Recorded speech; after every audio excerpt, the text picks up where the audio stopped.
এই যে দেখতে পাচ্ছেন, এই সেই কিন্তু পাহাড়পুর কিংবা সোমপুর বিহার। সেই নবম শতাব্দীতে, মতান্তরে অষ্টম শতাব্দীতে কিন্তু এই জায়গাটা নির্মাণ করা হয়েছিল।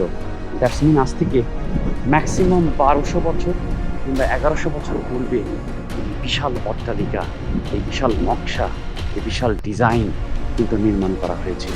তো আমার পিছনে যেই দেওয়ালগুলো দেখতে পাচ্ছেন, এই দেওয়ালগুলো অ্যাপ্রক্সিমেটলি 10 ফিট লম্বা, যেটা একবারে নিচের অংশ, এবং এর উপরে আরও একটি 10 ফিট অংশ আছে, এবং তার উপরে কিন্তু একের পর এক এইভাবে স্টেপ বাই স্টেপ যেই কিন্তু সর্বোপরে কিন্তু মন্দিরটাকে আবিষ্কার করা হয়েছে। Hello everyone, it's me John once again, I am come back to you. আপনারা সবাই জানেন যে আমি বর্তমান নওগাঁ জেলাতে আছি, যেটি রাজশাহী বিভাগের অন্যতম বৃহত্তম একটি জেলা এবং সর্বপ্রাচীন জেলার ভিতরে একটি অন্যতম জেলা। তো বেশ কিছুদিন ধরে আমি চেষ্টা করছি নওগাঁ জেলার প্রত্নতান্ত্রিক নিদর্শন এবং যেই ব্যাপারগুলো, অনেক পুরনো ব্যাপারগুলো নওগাঁ জেলাতে ঘটেছিল, সেগুলো আপনাদের মাঝখানে উপস্থাপন করার। তারই পরিপ্রেক্ষিতে এখন এই মুহূর্তে আমি এমন একটি জায়গায় বসে আছি, যে জায়গার ইতিহাস সম্পর্কে যদি আমি আপনাদেরকে বলতে চাই, কিংবা যে জায়গাটা আপনারা দেখেন, আমার মনে হয় না যে জায়গাটা বাংলাদেশে চেনে না কিংবা জানে না সেই পরিমাণ মানুষের সংখ্যা খুব বেশি হবে। তো হ্যাঁ, আমি আর বেশি কথা না বলে সেই জায়গাটা জাস্ট আপনাদেরকে দেখানোর চেষ্টা করছি যে আমি কোথায় বসে আছি এই মুহূর্তে। Just try to see one time. এই যে দেখতে পাচ্ছেন, এই সেই কিন্তু পাহাড়পুর কিংবা সোমপুর বিহার। আমরা এখন সরাসরি কিন্তু সেই পাহাড়পুরের যে মন্দির বা যে বৌদ্ধ ধর্মের প্রাণ কেন্দ্রস্থল ছিল, সেটা এখন দেখতে পাচ্ছেন। এখানে কিন্তু দেওয়াই আছে যে মন্দিরে ওঠা নিষেধ, এবং এই সামনে দিয়ে তার কাটা বেড়া, এবং অনেক মানুষ কিন্তু এখানে এসেছে। এই যে চারপাশের যে দেওয়ালগুলো আপনারা দেখতে পাচ্ছেন, ওই যে বড়গুলো দেওয়াল, অনেক বড় একটা এরিয়া। এই চারপাশের যে দেওয়ালগুলো দেখতে পাচ্ছেন, এগুলো বেসিক্যালি ভিক্ষুক খম্ব বলা হয়, যেখানে ভিক্ষুকরা অবস্থান করতেন কিংবা থাকতেন। তাদের বেশ কিছু কক্ষ কিন্তু এই চারপাশ দিয়ে আবিষ্কার করা হয়েছে। আপনারা দেখতে পাচ্ছেন এই যে ছোট ছোট যে কক্ষগুলো, এগুলোকে ভিক্ষুক কক্ষ বলা হয়। এবং এটাই কিন্তু সেই মেন ভবনটি, মেন মন্দিরটি কিংবা মেন বিল্ডিংটি, যেটা আমরা ফেসবুকের মাধ্যমে, ইউটিউবের মাধ্যমে, টিভি চ্যানেলের মাধ্যমে, ম্যাগাজিনের মাধ্যমে অনেকভাবে যেটার ইনফরমেশন কিংবা তথ্য আমরা অনেক ছোটোবেলা থেকেই পেয়ে আসছি। সেই জায়গাটা কিন্তু এখন আপনারা সরাসরি দেখতে পাচ্ছি।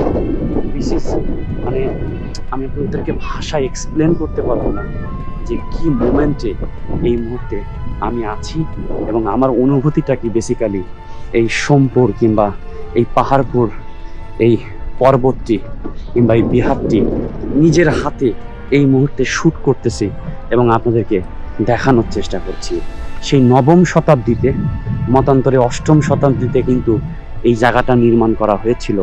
দ্যাটস মিন আজ থেকে ম্যাক্সিমাম 1200 বছর কিংবা 1100 বছর পূর্বে এই বিশাল অট্টালিকা, এই বিশাল নকশা, এই বিশাল ডিজাইন কিন্তু নির্মাণ করা হয়েছিল, এবং যেটা এখন সম্পূর্ণ আপনাদের চোখের সামনে ভাসতেছে। এটা অনেক বড় জায়গা, যেটাকে এক্সপ্লোর করতে গেলে আমার মনে হয় সারাদিন লাগবে। দেখেন এই যে মন্দিরের গায়ে বিভিন্ন নকশা কিন্তু আপনারা দেখতে পাচ্ছেন, বিভিন্ন মানুষের, পশু পাখির নকশা, ডিজাইন দেখতে পাচ্ছেন, এবং সেই সময়কার সেই পোড়ামাটির ইট এবং এই যে ফলকার ডিজাইন, এবং সেখানে যে দেখেন বৌদ্ধ ধর্মের সেই ডিজাইন, নকশা, মনোগ্রামী যে জিনিসগুলো ছিল, তাদের যেই আর্কিটেকচারগুলো ছিল, সেগুলো কিন্তু এখানে দেওয়া আছে। এবং এখানে দেখেন আরও একটা ডিজাইন দেখতে পাচ্ছি, হুইচ ইজ লাইক সেই সুড়ঙ্গ মতো মনে হচ্ছে কিংবা কামান মতো মনে হচ্ছে। তো দেখেন নকশাগুলো, just try to see the নকশাগুলো দেখার চেষ্টা করেন, ডিজাইনগুলো দেখার চেষ্টা করেন। Which is so old. এবং এই যে এখান থেকে সেই মন্দিরের টপ জায়গাটা, ভিউটা কিন্তু আপনি দেখতে পাচ্ছেন।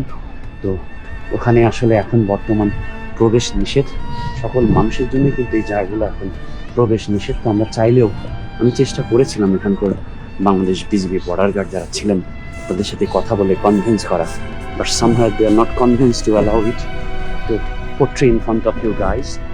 সো আমি মনে করবো যে ডেফিনেটলি আমরা যারা এখানে ট্রেভেলিং কিংবা হিস্ট্রি মোমেন্টগুলো কাজ করে থাকি, আমার মনে হয় যে বাংলাদেশের ল কিংবা বাংলাদেশের আইনকে রেসপেক্ট করা দরকার। কিছু কিছু ক্ষেত্রে আমি অনেক রিস্ক নিয়েছি, যেমন সিরাজগঞ্জের নবরত্ন মন্দির কিংবা রাউতারা জমিদার বাড়ির ক্ষেত্রে কিন্তু আমি ব্যাপক রিস্ক নিয়েছি, এবং সেখানেও প্রত্নতান্ত্রিক অধিদপ্তরের কর্মচারীগুলো ছিলেন। তাদেরকে রিকোয়েস্ট করে আমি সেখানে সুড়ঙ্গ আবিষ্কার করেছি, এবং এই যে নবরত্ন মন্দিরটা ছিল 400 বছর পুরনো, সেই মন্দিরটাও কিন্তু এক্সপ্লোর করে আপনাদেরকে দেখিয়েছি, যেটা বাংলার সব থেকে আবিষ্কৃত প্রাচীন মন্দিরের ভিতরে অন্যতম একটি মন্দির ছিল। এখন definitely we have to respect the law, we have to respect the society. যেটা আমাদের সোসাইটির জন্য, যেটা আমাদের লর জন্য অ্যালাউড না, সেই কাজটা আসলে করা ঠিক হবে না। তারপরেও আমি যতটুকু পারছি আমার জায়গা থেকে I am going to explore in front of you guys. আমার জায়গা থেকে আমি যতটুকু পাচ্ছি আপনাদেরকে দেখানোর চেষ্টা করছি। দেখেন সেই সময়ের নির্মাণগুলো দেখেন, সেই সময়ের ইটগুলো দেখেন, সো ওল্ড, এখনও কিন্তু সেই সেম স্ট্রাকচারে কিন্তু দাঁড়িয়ে আছে, সেম স্ট্রাকচারে কিন্তু একইভাবে সেটা সমর্জিত আছে, যার কোনো ত্রুটি এখন পর্যন্ত আমরা দেখতে পাচ্ছি না। সো 1100 বছর আগের নির্মাণ, যদিও বাংলাদেশের ম্যাক্সিমাম প্রত্নতান্ত্রিক নির্মাণগুলো কিন্তু ধ্বংসস্তূপে পরিণত হয়েছে, কিন্তু এটা সর্বপ্রাচীন একটি আবিষ্কৃত প্রত্নতান্ত্রিক নিদর্শনের মধ্যে থাকার পরেও এর এখন পর্যন্ত ওই ধরনের কোনো ধ্বংসস্তূপ দেখা দেয়নি। তো আপনারা এটার পিছনের অংশটা দেখতে পাচ্ছেন, এবং প্রত্যেকটা জায়গায় যদি খেয়াল করে দেখেন, এই যে ছোট ছোট কামানের মতো, যেগুলো কামান বলেছিলাম, সেই জায়গাগুলো কিন্তু প্রত্যেকটা কোনায় একটা করে দেওয়া আছে, এবং এই সেম ফলকা, সেম ডিজাইন। এবং এখানে একটা জায়গা আপনাকে দেখানোর চেষ্টা করছি, এই জায়গাগুলো একটু নিচু হওয়ার কারণে সম্ভবত বৃষ্টির পানি কিংবা হয়তো বা এখানকার যারা কর্তৃপক্ষে আছেন তাদের পক্ষ থেকেও হতে পারে, যে এখানে পানি থাকার কারণে এটা ছোটোখাটো এখন সেই লেক কিংবা দিঘির মতো দেখাচ্ছে। যেটা দেখেন এখন বিকাল হবে দুপুর গড়িয়ে বিকাল হতে যাচ্ছে, এবং এই মুহূর্তে কিন্তু এই জায়গাটা খুবই সুন্দর লাগছে দেখতে, যেটা আসলে আপনি আপনার নিজের চোখে না দেখলে কিন্তু আপনি বিশ্বাস করতে পারবেন না। এখানে আমরা একটা সাইনবোর্ড দেখতে পাচ্ছি, আমি বলেছিলাম যে চারপাশে যে ছোট ছোট ওয়ালগুলো দেখছেন, প্রত্যেকটা ওয়ালের সামনে ওই সেই ছোট ছোট যে কক্ষ আছে, যে কক্ষগুলোকে ভিক্ষুক কক্ষ বলা হচ্ছে, সেই কক্ষরেই বিভিন্ন বৃত্তান্ত এবং বিস্তারিত তথ্য বোর্ডের মাধ্যমে বাংলাদেশ প্রত্নতান্ত্রিক নিদর্শন আপনাদের মাঝখানে তুলে ধরার চেষ্টা করছি। এবং আমরা দূরে দেখেন আরও ছোট ছোট কামরা দেখতে পাচ্ছি, এবং দেখেন এই চারিপাশটা জুড়েই নানান মানুষের আনাগোনা আমরা দেখতে পাচ্ছি। অনেক মানুষ এখানে এসে থাকে, এবং আমার সহযোদ্ধা, আমার শ্রদ্ধেয় বড় ভাই আলী হাসান সানি, সেও কিন্তু এখানে বসে দেখেন বাতাস খাচ্ছে। তো এখন তার কাছে আমরা শুনবো যে ভাই কেমন লাগছে আজকে এখানে এসে? ভালো লাগছে, ক্লান্ত সারাদিনে যে ঘোরাঘুরি হয়েছে, এখানে তো ভালো লাগার মতোই জিনিস। বাতাসটা কেমন লাগছে? বাতাস অসাধারণ বাতাস, অনেক খোলা জায়গা তো। আচ্ছা, আর আমার সাথে নওগাঁ জেলা এক্সপ্লোর করতে এসে আপনার কেমন লাগলো? সেই অভিজ্ঞতা সবাইকে শেয়ার করা যাবে না, নিজের কাছে থাক। তো ভাই একটু রসিক মানুষ, তো আমি চেষ্টা করছি চারপাশটা আর একটু ঘুরে দেখানোর।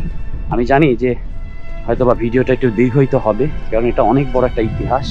তো সেই ইতিহাসের জায়গা থেকে যতটুকু পাচ্ছি আপনাদেরকে দেখানোর আমার ইচ্ছা ছিল, প্রবল ইচ্ছা ছিল এই মন্দিরে প্রবেশ করে একটা হিস্ট্রি করবার, বাট সামহাও বাংলাদেশের আইনের কাছে আমি বাধ্য। আমি অনেক রিকোয়েস্ট করেছি, সো আমি চাই না যে কোনো ক্রাইম করে আপনাদেরকে এই পাহাড়পুরটা দেখাই, কারণ আজকে আমি নিজেই যদি ক্রাইম করে বন্দি হয়ে যাই, আমার মনে হয় না যে এই ভিডিওটা কেউ প্রকাশ করবে। তো সেই জায়গা থেকেই স্বাভাবিকভাবে যতটুকু দেখানো যেতে পারে ততটুকুই আপনাদেরকে আমি দেখানোর চেষ্টা করছি। তো এই পাহাড়পুরের ইতিহাস কিন্তু খুব একটা বেশি না, আবার খুব একটা ছোটও না। পাহাড়পুর সম্পর্কে যদি আপনি জানতে চান, আমার মনে হয় যে আপনার ছেলেবেলায় আপনাদের বিদ্যালয়েও পড়েছেন, ইভেন আমি নিজেও পড়েছি যে পাহাড়পুর বৌদ্ধবিহার বা সোমপুর বিহার বা সোমপুর মহাবিহার বর্তমানে ধ্বংসপ্রাপ্ত একটি প্রাচীন বৌদ্ধবিহার।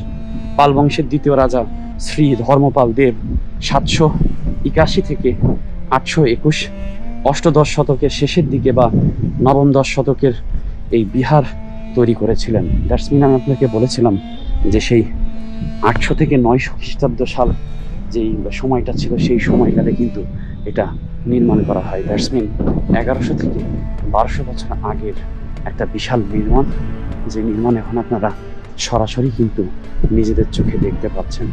তো এটি বাংলাদেশের সর্বপ্রাচীন বৌদ্ধ ধর্ম, যেই সনাতন ধর্ম, তাদের যে মন্দিরগুলো ছিল তাদের ভিতরে অন্যতম একটি সর্বপ্রাচীন বিহার কিংবা মন্দির, যেটা আমার ভিডিওর মাধ্যমে আপনারা দেখতে পাচ্ছেন।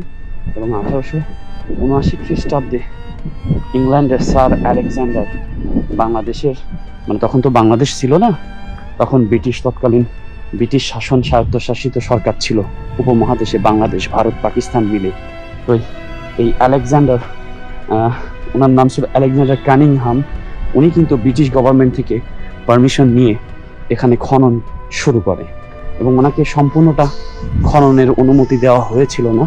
তারপরেও উনি খনন করতে করতে কিন্তু এখন আপনারা যেই জায়গাটা দেখতে পাচ্ছেন, এই জায়গাটা কিন্তু উনি আবিষ্কার করেন সেই 1879 সালে। তো স্যার আলেকজান্ডার কানিংহামের বিশেষ এক নিদর্শন আপনারা এখন দেখতে পাচ্ছেন এবং ধারণা করা হয় যে এর আশপাশে হয়তো বা আরও অনেক দুর্গ লুকিয়ে আছে। মন্দিরের অনেক ছোট ছোট অংশ হয়তো বা মাটির নিচে চলে গেছে, ইভেন দো এই জায়গাটা নিজেই একটা সময় মাটির নিচে ছিল, কিন্তু বর্তমান সময় এটা আমরা এখন মাটির উপরে দেখছি। আলেকজান্ডার কানিংহাম যখন 1879 সালে এখানে খনন কার্য শুরু করে, সেই খনন কার্যের মধ্য দিয়ে কিন্তু বর্তমানে এই জায়গাটা মাটির ভিতর থেকে মাটির উপরে চলে আসে। কারণ একটা সময় এখানে অনেক মাটি জমা হয়েছিল এবং এই সাম্রাজ্য যে দুর্গগুলো দেখতে পাচ্ছেন সব মাটির নিচে কিন্তু চাপা পড়ে গেছে। দেখেন এইখানটাও কিন্তু ওই সেম প্যাটার্নের হয়তো বৃষ্টির পানির কারণে একটা ছোট দিঘি মনে হচ্ছে, যেটা কিন্তু এই জায়গার প্রকৃতিকে খুবই সৌন্দর্য করতে সাহায্য করেছে। তো এই হচ্ছে সেই আলেকজান্ডার কানিংহামের আবিষ্কৃত বাংলাদেশের এবং উপমহাদেশের সর্বপ্রাচীন বৌদ্ধ ধর্মের যেই মন্দির বলি কিংবা বিহার বলি, তার ভিতরে অন্যতম একটি পাহাড়পুর পর্বত কিংবা সোমপুর বিহারি পাহাড়পুর কিংবা সোমপুর পাহাড়পুর হিসাবে পরিচিতি লাভ করেছে। তো এতক্ষণ কিন্তু আমি আপনাদেরকে দেখাচ্ছিলাম, চারিপাশটা ঘুরে ঘুরে দেখাচ্ছিলাম এবং এটার ব্যাপারে একটা প্রাইমারি যে ধারণা, মানে আমি যতটুকু জানি ততটুকু আপনাদেরকে জানানোর চেষ্টা করছিলাম। তো আমার পিছনে যেই দেওয়ালগুলো দেখতে পাচ্ছেন, এই দেওয়ালগুলো অ্যাপ্রক্সিমেটলি 10 ফিট লম্বা, যেটা একবারে নিচের অংশ, এবং এর উপরে আরও একটি 10 ফিট অংশ আছে এবং তার উপরে কিন্তু একের পর এক এইভাবে স্টেপ বাই স্টেপ যেই কিন্তু সর্বোপরে কিন্তু মন্দিরটাকে আবিষ্কার করা হয়েছে এবং যেটা সর্বপ্রাচীন নিদর্শনের ভিতরে একটি অন্যতম ব্যাপার। আমি ইতিমধ্যে আপনাদেরকে বলেছি যে স্যার আলেকজান্ডার হানিংকম ব্রিটিশ মিনিস্ট্রি থেকে স্পেশাল পারমিশন নিয়ে 1879-এ কিন্তু এই জায়গাটা এক্সপ্লোর করে, কিন্তু সর্বপ্রথম এই জায়গাটা কিন্তু সম্পূর্ণ মাটির ভিতরে ছিল এবং এটার ইতিহাস সম্পর্কে কেউ জানতনই না যে আজ থেকে এত বছর আগে কিংবা সেই সপ্তদশ, অষ্টদশ কিংবা নবম শতাব্দীতে এই জায়গাটা নির্মাণ করা হয়েছিল। তো এই যে পিছনে দেখতে পাচ্ছেন সেই ঐতিহাসিক বৌদ্ধবিহার, পাহাড়পুর বৌদ্ধবিহার কিংবা সোমপুর বিহার কিংবা সোমপুর বৌদ্ধবিহার। তো এই জায়গাটাই কিন্তু আমি আপনাদেরকে করে দেখানোর চেষ্টা করছিলাম। তো আই হোপ সো, আমার মনে হয় যে আমি যতটুকু আপনাদেরকে পেরেছি দেখানোর ততটুকুই দ্যাট ইজ গুড অ্যানাফ। আমি ভিডিওটা দীর্ঘায়িত করব না, আমি এটাই বলবো যে যাদের একটুখানি সময় হয় তারা আসুন, ঘুরে যান, দেখে যান। নট অনলি এই পাহাড়পুর কিংবা এই বৌদ্ধবিহার, আমি চাই যে বাংলাদেশের যে সকল প্রত্নতান্ত্রিক নিদর্শনগুলো আছে, বাংলাদেশের নাগরিক হিসাবে সত্যি আমাদের এটা জাতিগত অধিকার কিংবা দায়িত্ব, কর্তব্য যে সেইগুলোর সংস্পর্শে যাওয়া, সেই জায়গাগুলো আবিষ্কার করা কিংবা সেই জায়গাগুলো দেখা।